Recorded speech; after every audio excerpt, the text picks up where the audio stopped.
Hello everyone, on today's episode we're talking about the first story ever written down, the Epic of Gilgamesh, and what it means in today's modern life.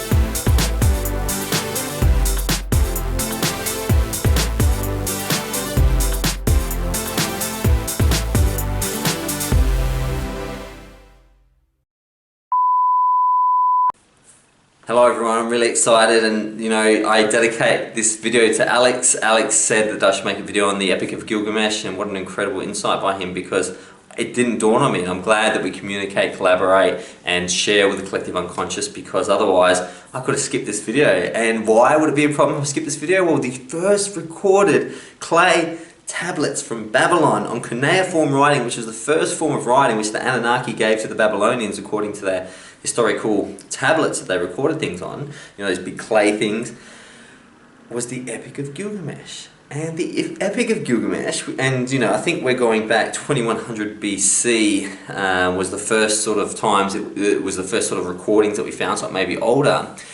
Why is this old, crusty, this cobweb story important? Well, there's nothing new under the sun. That was said by Plato. We live archetypes, we live repeating patterns in our lives, and the human story is a beautiful story, and when it goes wrong for only a few reasons, fear, hate and pain, and when it goes right, love, ambition, purpose and connection, it goes right. So there's not that many different variants of that. I mean, you watch King Arthur of the Knights of the Round Table, read the Knights of the Round Table, and then watch Star Wars. They're the same movie set in different times, because ultimately the story of humanity is a consistent story, so we can learn so much from these original stories. So as always, I've got a quote on the subject, and that quote is straight from the Epic of Gilgamesh. Gilgamesh, where are you hurrying to? You will never find that life for which you are looking. When the gods created man, they allotted him to death, but life they retained in their own keeping. As for you, Gilgamesh, fill your belly with good things, day and night and day. Dance and be merry, feast and rejoice. Let your clothes be fresh. Bathe yourself in water. Cherish that little child that holds your hand, and make your wife happy in your embrace. For this too is the lot of man. We don't know who wrote the Epic of Gilgamesh, and that's why it says anonymous, but oh my God. So what is he saying? He's saying, listen, this quest for eternal life, this you want to live forever, these people want to be heads in jars like on Futurama, or download their brains into a computer so they can live in The Sims. No, what he's saying is that give that to the gods. What you have is you're holding the hand of a little child right now. That's what you get. And that's what ultimately what death is all about. It brings so much vividness to what we currently have. So what's the background? I gave you a smaller background, but the official background is the Epic of Gilgamesh was a poem originally from Mesopotamia, dating from the 3rd century dynasty of Ur. Ur is the original Western city, the cradle of civilization, as it's called. When I used to play computer game Civilizations when I was a kid, I'd always go Ur was my first city, because I thought, well, I want to be historically accurate. Nerd, I understand. It's tough. And it's regarded as the first great work of literature, and it basically talks about the story of Gilgamesh, who's a king, and he goes on a journey, which we all do. We're born and we go on a journey. So I guess my personal story is that I had never heard of the Epic of Gilgamesh. I went to what's considered a very, very good high school. I went to university, never heard of the Epic of Gilgamesh. And then when I heard about it, I went, well, obviously I haven't heard about it because it's crap. And then I read it, and I realized it was groundbreaking and taught you ways to live your life. And I just thought, this is another book, like the Tao Te Ching, like the Art of War, like, all the Canoptic Bibles from Egypt. They've all been hidden because they just don't serve the consumer economy. There's nothing in it that teaches you to buy things. There's no Pepsi, product placement in it. There's no infomercials. I can completely understand why consumer-run economies would push this stuff to the side and promote the works of people like Ayn Rand, or the scientific materialist aspect of life, which is we can learn and buy and get, and the more we buy, get and learn, the better we become, not realizing who we really are from the beginning.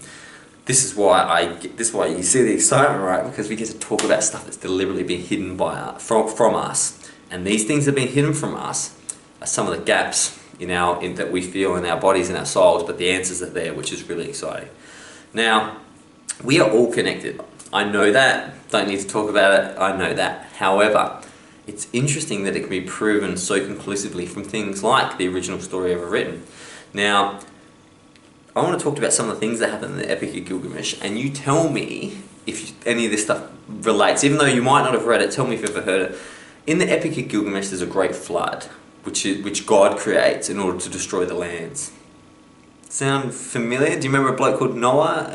Did you know the Cherokee Indians have a great flood story? Really interesting, right? That this prototype of story seems to go through so many different levels. There was a Garden of Eden.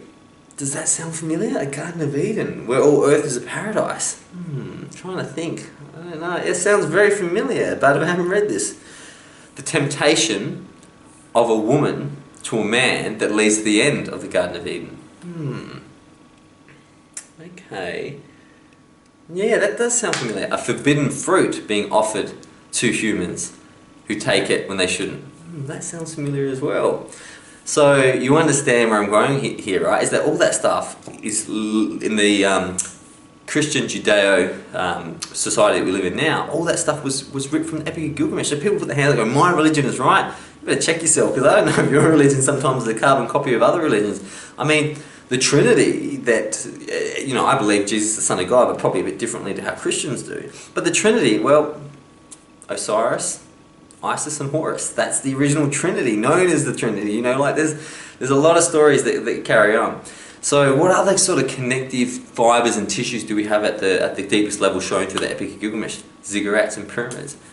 They used to build things called ziggurats, which are step pyramids, all through Mesopotamia. Somehow Egypt, and then South America, which we all know took another 2,500 years to discover, also were doing pyramids and ziggurats. So this, the modern society that tries to tell us these blokes are bad, these blokes are good, no, we are all connected, we are all good. And understanding we have a common human story. I don't care if you're Taoist, Buddhist, Muslim, it doesn't matter. Guess what? You're a human. I know that you can put t-shirts on and support a different basketball team. The reality is that as soon as you take that t-shirt off, you're a human. And we have a common story, and we actually have a common religion. It's called trying to understand what it is to be a human. And how you try and understand to be a human does not make you different.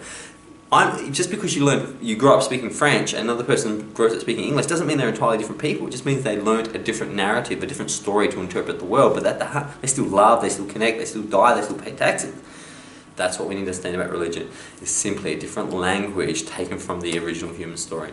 The Epic of Gilgamesh, check it out, research it, it's incredible. I apologise on behalf of humanity that this information has been hidden from you, but we're going to keep on keeping on with more ancient knowledge over this 1 year life transformation challenge, and I can't wait to see you till tomorrow. Goodbye.